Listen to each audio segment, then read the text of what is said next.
નમસ્કાર મિત્રો, આપણી સામે બેઠા છીએ ઇકબાલ હુસેન ટાંઢા સાહેબ. તમારા ભાઈએ પ્રમુખ પદ ઉપરથી રાજીનામું કેમ આપવામાં આવ્યું તે વિશે તમે શું કહેવા માંગો છો? जो हुआ वो अच्छा हुआ, जो हो रहा है वो अच्छा है. क्या लेकर आए थे, क्या लेकर जाओगे?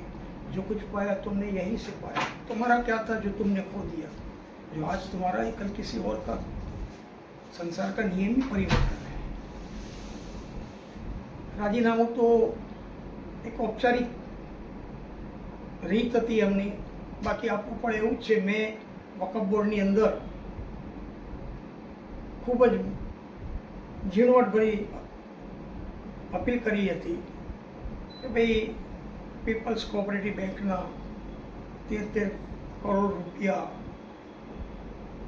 જે કૌભાંડ કરેલું એમાં ન્યાય તંત્રએ એમને 5 વર્ષની સજા કરી છે.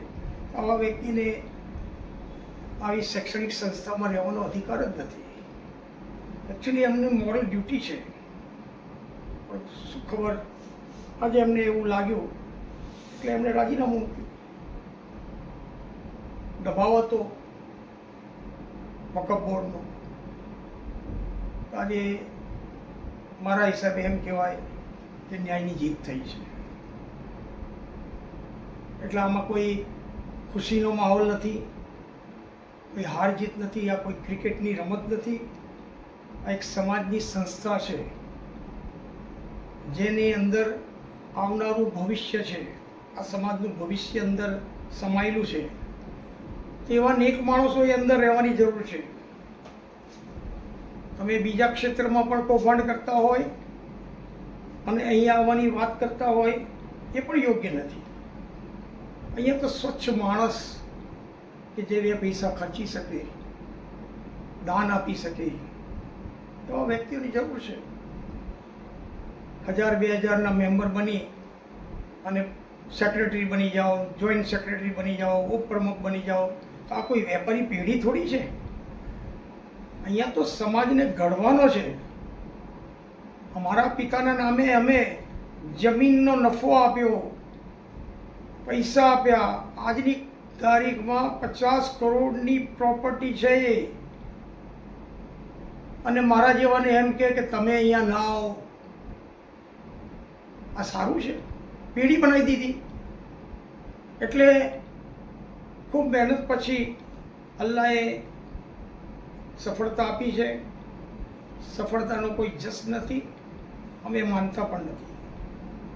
આજે હું છું, કાલે કોઈ બીજો આવશે. એટલે આ સમાજને આગળ લાવવાની નીતિથી જ મેં આ કાર્ય કરેલું છે. અને હું વિશ્વાસ અને ખાતરી પણ આપું છું કે આગળની કાર્યવાહી પણ નિષ્પક્ષ કરીશ. હાલના કેટલાય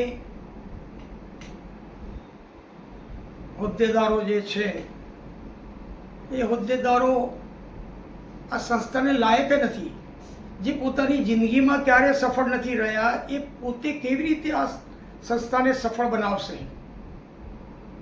એવા લોકોને તમે સુકાન સોંપી દીધું છે કે જેથી કરીને તમે તમારી મનમાની કરાવી શકો. અહીંયા શિક્ષિત અને સંસ્કારી વ્યક્તિઓનું જ કામ છે, કારણ કે સમાજના બાળકોને સંસ્કાર આપવાના છે. આ કોઈ પેઢી નથી કે જેની અંદર મેન્યુફેક્ચરિંગ કરી અને એનું વેચાણ કરવાનું છે. આ તો બાળકોને બનાવવાના છે. સમાજને પણ હું અપીલ કરું છું કે એવા વ્યક્તિઓ જ આગળ આવે જે 5-10 લાખ રૂપિયા ખર્ચીને હોદ્દા ઉપર આવવા માંગતા હોય, જેને ગજવામાં પોતાના બાળકોને, પોતાની પત્નીને, પોતાના મા બાપને સાચવવાની તાકાત નથી. એવા લોકો અહીંયા આવવાની વાતો કરે છે. એટલે મહેરબાની કરીને હું સમાજને પણ સંદેશો આપું છું કે કોઈ પણ વ્યક્તિ અહીં આવતા પહેલાં 10 વખત વિચાર કરે. અલ્લાહથી ડરવાનું છે, અલ્લાહથી ડરીને કામ કરવાનું છે. આ પવિત્ર જગ્યા છે, એને અપવિત્ર ના કરવું. ભૂતકાળમાં જે લોકો કરી ગયા છે એ લોકોને હું ખુલ્લા પાડીશ, એમની પાસેથી વસૂલ કરીશ. મીડિયમ ઇંગ્લિશ જેવી સ્કૂલ જેવી બંધ કરવામાં આવી છે એ પોતાના ઉદ્દેશો સ્થાપવા માટે. આજના જમાનાની માંગ છે મીડિયમ ઇંગ્લિશ. ઇન્શાલ્લાહ એ હું ચાલુ કરાવડાવીશ. હું એમ નથી કહેવા માંગતો કે હું પ્રમુખ બનવાનો છું. મારી ઉંમર થઈ છે. હું તો એવા યંગ માણસોને લાવવા માંગુ છું કે જે સક્ષમ હોય. તો આપ સબનો સાથ અને સહકાર મળશે તો ઇન્શાલ્લાહ સંસ્થાને 4 ચાંદ લગાવીશું.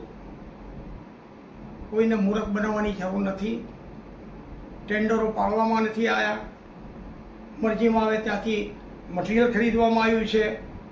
મેં એ ડિમાન્ડ કરી એટલે જ મને એમ કે તમે સંસ્થામાંથી બહાર. મારા ફાધર 1995માં ગુજરી ગયા છે ભાઈ, અને મને 31 વર્ષ પછી કહે છે તમારા ફાધર ગુજરી ગયા એટલે તમે ઘરે રહો.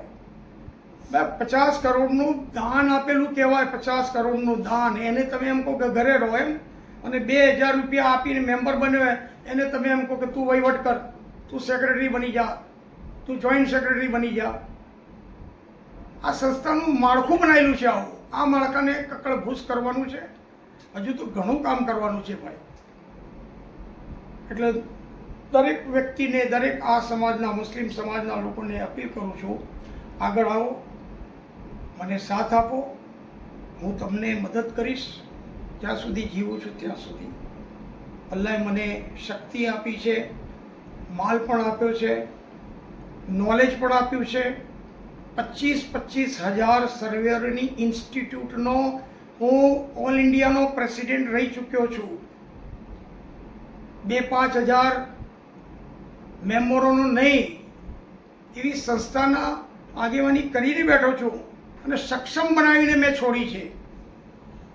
જ્યારથી આ સંસ્થાની અંદરથી મેં રાજીનામું આપ્યું, 5 વર્ષ મેં રહીને આ સ્કૂલની અંદર સાયન્સની ગ્રાન્ટેડ સ્કૂલ બનાવી છે. મેં IDBIના પૈસા લાવ્યો છું, મારી પોતાની પ્રોપર્ટી ગીરો મૂકીને. કોઈને ખબર હોય કે ના હોય, પૂના જઈને ઇનામદાર સાહેબને મુલાકાત કરીને અને રિયાદની અંદર મારા કાગળો, મારી હોટલના, મારી ફાર્મના, દાદા દાદી વાડીના બધા જ કાગળો મેં સપરત કરેલા કે અગર જો આમાં કોઈ 1 રૂપિયાની પણ આગળ પાછળ થાય તો મારા આ પ્રોપર્ટીમાંથી તમારે પૈસા કાપી લેવાના. વરના એ લોકોએ તો પૈસા આપવાની ના પાડેલી. સાયન્સ બિલ્ડિંગ અધૂરું રહી ગયેલું, 50 લાખ રૂપિયાનું પેમેન્ટ આપવાનું બાકી હતું, અને મારી આ ગેરંટીથી એ લોકોએ પૈસા આપવાનું ચાલુ કરી દીધું. અને અલ્લાહના કરમથી સંસ્થા બની ગઈ, બધું તૈયાર થઈ ગયું અને મેં સોંપીને નીકળી ગયો ભાઈ. તો છેલ્લા 3 પ્રમુખમાંથી હું ક્યારે પણ આવ્યો નથી સ્કૂલમાં એવી સ્થાપના કરવા કે ભાઈ આ મારા માતાના નામ. મારી માતાના નામને તો કચરા પેટીમાં નાખ્યું છે. આટલી હદે આ લોકોએ સંસ્થાના એક માણસની આ જવાબદારી નથી, તમામ માણસની જવાબદારી છે. ગઈ મુલાકાતમાં મેં બતાવેલું તમને કે હુરભાઈબેન ઇસ્માઇલભાઈ ટાડાના બોર્ડનું કચરા પેટીમાં નાખેલું હતું. બોર્ડની અંદર બધાના ફોટા લગાવ્યા છે. હું તો ફોટાનો વિરોધી છું, પણ છતાંય જો કોઈને લગાવતા હોય અત્યારના, તો જેને 50 કરોડની પ્રોપર્ટીની જગ્યા આપેલી છે એનો નામો નિશાન નહીં. હું પણ પ્રમુખ રહી ચૂક્યો છું. મેં એમ નથી કીધું કે મારો ફોટો લગાવો. તો સમાજના લોકોને એક સંદેશ આપું છું કે આ સંસ્થા પર ખોટી નજર રાખશો નહીં. જેને પણ કામ કરવું હોય આગળ આવો. 5-10 લાખ રૂપિયા લઈને આવજો, ખાલી ગજવા લઈને ના આવજો. આ સંસ્થાને પૈસાની જરૂર છે, અમારે વિકાસ કરવો છે. સક્ષમ માણસ આગળ આવે, પ્રમુખ પદ સંભાળે અને આ સંસ્થાને આગળ લઈ જાય. આટલી જ મારી આપ સૌને વિનંતી છે. Please like, comment, share and subscribe.